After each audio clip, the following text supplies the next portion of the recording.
I've got another sales thought of the day for you. Today's sales thought of the day really picks up on last week's BS to yes. So I guess you could say this is BS to yes part 2. And just to bring you up to speed, we said that for years people and salespeople, or maybe us as salespeople, have backed people into corners with yes questions. When someone starts in with this line of question, we usually recognize it. We start to get uncomfortable, a little anxious, because we're wondering where these yeses are taking us and what we're going to end up committing ourselves to if we continue on saying yes. In fact, Voss in his book, Never Split the Difference, says there's 3 types of yeses.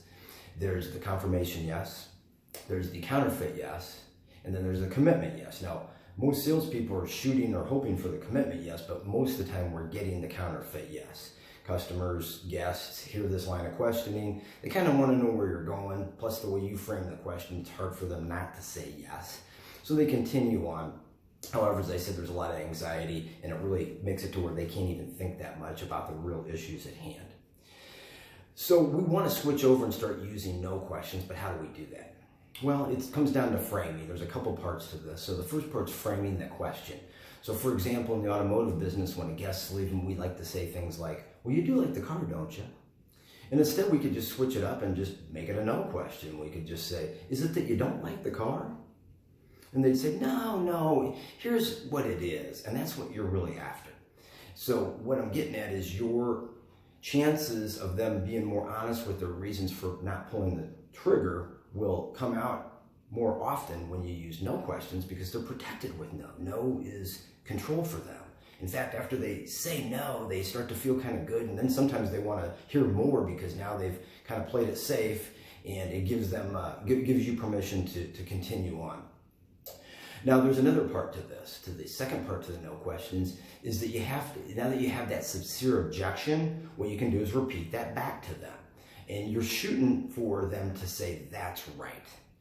After you repeat that back to them, you could say, it seems like after listening to you that really the holdup is your sister's buying your vehicle that you're driving now from you, and she's not going to be down here for a couple weeks. You need to use that money to pay for this new car. And then you shut up and they go, that's right. So that's what you're shooting for, is that's right. When they say that's right, it's kind of like this eureka moment. It's this, finally, someone understands me, and it puts you in this uber ultimate rapport with the guest.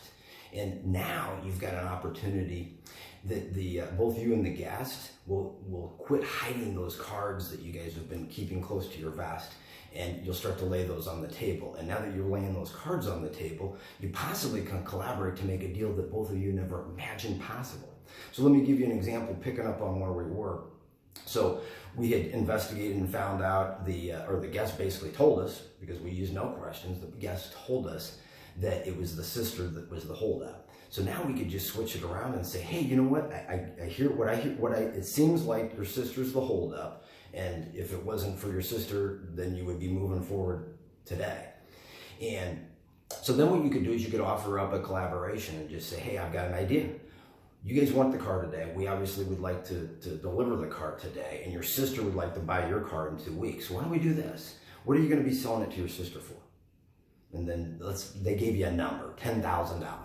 Hey, you know what? Here's the best part. What we could do is this. We could take it in on trade for $10,000. It's going to do a couple things. One, it's going to give you a tax credit because you're actually only going to pay money on the difference. So you'll actually, if you're in the state of Illinois, save 6.25% or $625 on the transaction that you hadn't originally bargained for. Then what we could do is we'll hold the car to the side. In 2 weeks, when your sister comes down to visit, then we can just go ahead and turn around and sell her the car for the $10,000. This way you guys get a little bit better tax deal. You save money, $625 from the state. Your sister still gets to buy the car for the $10,000. She can wait. You guys don't have to wait. We don't have to wait. Everybody comes out ahead. Everybody wins. That's a true collaboration, and that's what no can do for you. Thanks.